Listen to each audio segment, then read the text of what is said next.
And when you come into Jannah, the angels are the ones who greet you. You know when you come to the hotel in this place, you get the serviceman, he's greeting you, yeah?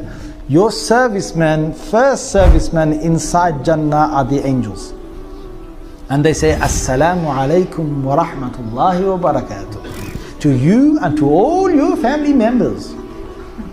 All of you. Don't worry, they won't have this American accent, yeah? Just put that on. But what they will have is, they will have the language of Arabic. Everyone in Jannah will automatically speak Arabic.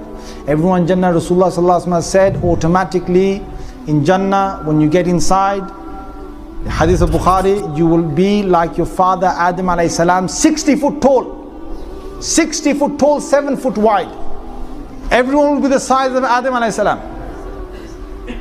Everyone will have the voice of Dawood alayhi salam. Because when Dawood alayhi salam used to sing the Psalms that Allah revealed to him, he used to sing it, and he had the most beautiful voice any human being ever had. And Allah said in the Holy Quran, in Surah Sad, that when he used to sing At-Tayra Mahshura, the birds used to come in their hundreds, in lines, in rows, and they used to sit right around him, and they used to all sing along with him. Even Allah said, Al-Jibal, the mountains would sing with him. If you heard his voice, your heart would melt. You know, some people have voices, subhanAllah, let them hear the best of the voice. So every person of Jannah will have that voice. Every person in Jannah will get the beauty of Yusuf alayhi salam.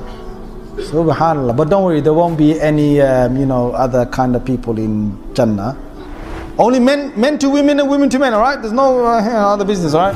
Yusuf alayhi salam was the most handsome individual. The women cut their hands, they were blood pouring down. You know, if you cut your hand, you know how painful it is. They cut it right from between the thumb and the forefinger. They cut it. There's a cut in the apple. They went straight through the skin, into the meat, right towards the bone, and they're still going. That's you in Jannah, brother.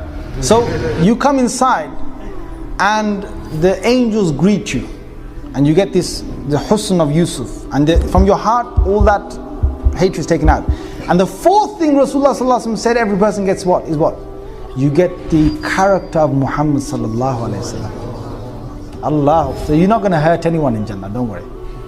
If you basically, accidentally do something, there's no accidents in Jannah, but I'm just saying, if there is, don't worry, there's no hospital. So if you work as a doctor, you don't get no job in Jannah, don't worry. You know what I'm saying? There's no lawyers in Jannah, there's no arguments in Jannah. So if you're a lawyer, so there's nothing.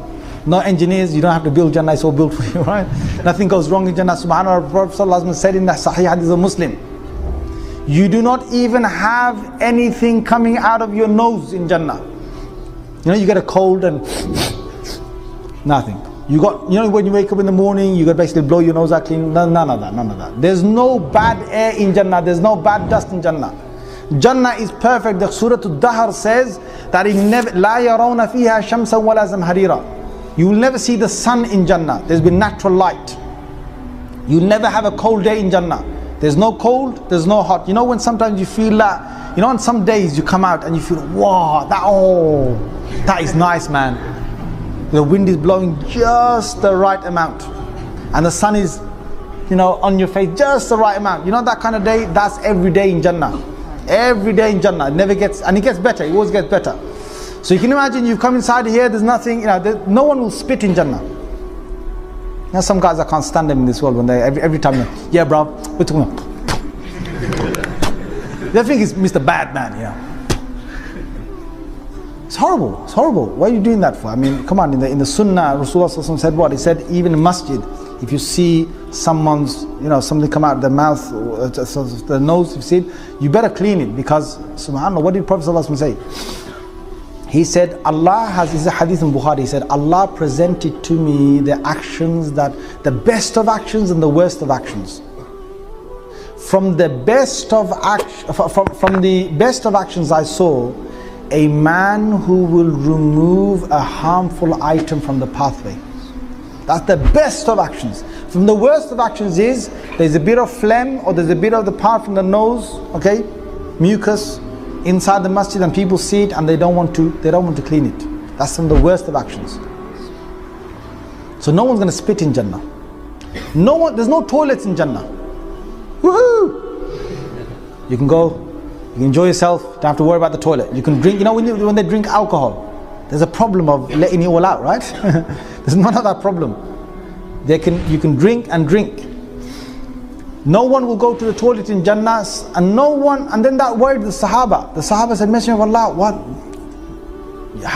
You drink, you eat all of that, you got the power of 100 men to eat. You know what I'm saying? Now some people, you sit with them in this world, you think, God, take it easy, man.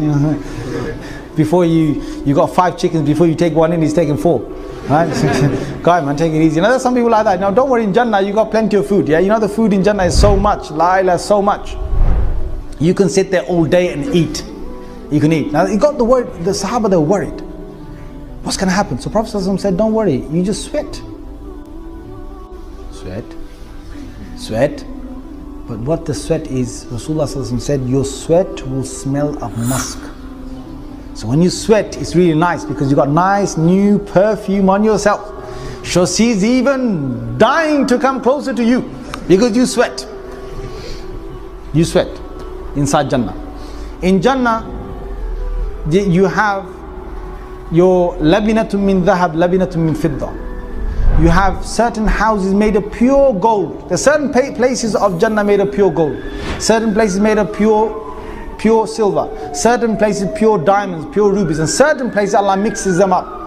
One brick is gold, one brick silver, one brick emerald, one brick diamond, one brick sapphire, one brick something else.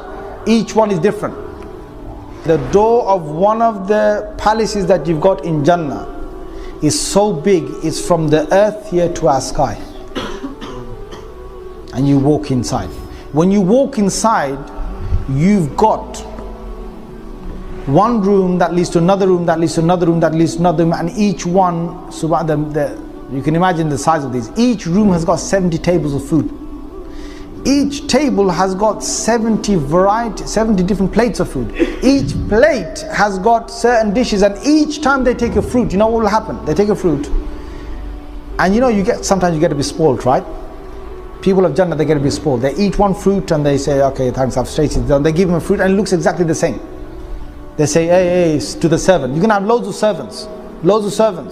Really nice, looking good, young servants, alright? But you can't do anything with them. They will serve you. Allah said, Ghilman, the young boys that will serve you. Right? And they will serve you and they will give you dish after dish. The one giving you one and the next one gives you another one. They're your servants in Jannah. You tell them whatever to do, they'll do it. And they give you one fruit that is similar to another fruit. وَأُتُوا بِهِ مُتَشَابِهًا. They're given the same fruit. And say, hey, listen, what are you giving the same fruit? I just tasted this one, give me another one. They say, no, taste it. When they tasted, the same fruit tasted different. The same fruit tastes different. And some fruits you taste them, each bite you taste, they're always different. Each bite you have is different. So you eat. Allah says what? لَحْمِ طَيْرٍ مِمَّا يَشْتَهُونَ. In a hadith of Tirmidhi, a person sees in Jannah, he's sitting down, he's lying down, and he sees a nice bird flying over. It's a real bird, right? Not the other bird, right? The real bird. Flying over. So he sees and he wishes that he could have, he remembers in the world he used to love chicken and chips, right? Chicken and chips? I'm not saying the hadith says chicken and chips, right? But I'm just saying he probably wants that roasted right in front of me, grilled, barbecued, whatever, yeah? So he wants that. He just has his desire, and that bird from the air drops right in front of him, roasted, ready, barbecued, grilled, and he just bunches it, throws the bones away, and when he throws the bones away, that bones become another bird, the same bird, and it flies away. I can imagine some of you just looking back and going, alright, get back here. Where are you going? You're too nice. Get back here. In Jannah, they have, according to hadith of Tirmidhi, you have marketplaces. And these marketplaces, when they go there, the marketplaces have designer faces. You don't have no plastic surgery in Jannah, brother, sister, cosmetic, this, that. You go, you have these designer faces. These are real people inside Jannah who've got beautiful faces. And they're all in different places of the market. And you just look at them, you just desire that your face looks like that and your face changes. your face changes. But you might get worried now, right? When I go back to my wives there, they're not going to recognize me. They come back home and their wives come running out to them. And they say, you look even more beautiful than what you went, with the face you went with. You look even more beautiful. They will have 70 pieces of clothes on them. Thin pieces, fabrics on them. Each one is a very delicate fabric on the hur'in, a hawra. 70. And through the 70, according to Hadith of Muslim, through the 70 of these beautiful fabrics on her, he sees the love she has for him pumping in her marrow bone. Forget the heart, it's in her marrow bone. Allah has created her to see nothing more than just you. Me, you. Because Allah will make her be. In fact, right now, you know, you're in this world right now. You know, the hadith says, Prophet ﷺ said, you know, when a person's wife says things to him, bad things, oh, you this, you that, you never tidy up, you do, you know, you get it from your wives. Yes, guys, nod your heads. Say yes. Is he only my wife? Don't worry, she's a good person. Yeah, she's a good person. Okay, she'll be listening to this one day. You know what I'm saying? She'll be getting me back at this. But I say this to her home as well.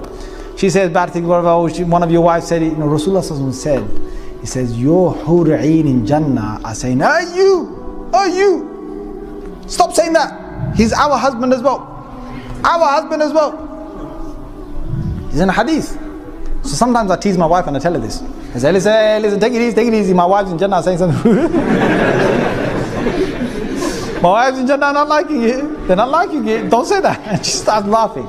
Right? Just to make her laugh. I really wind her up sometimes. I just make her laugh because when she gets mad at me, I just wind her up. So, you know, the women, okay, they're probably thinking, subhanallah, what are they going to get? They are going to become the most beautiful out of all your wives in Jannah. I didn't hear subhanallah from you guys.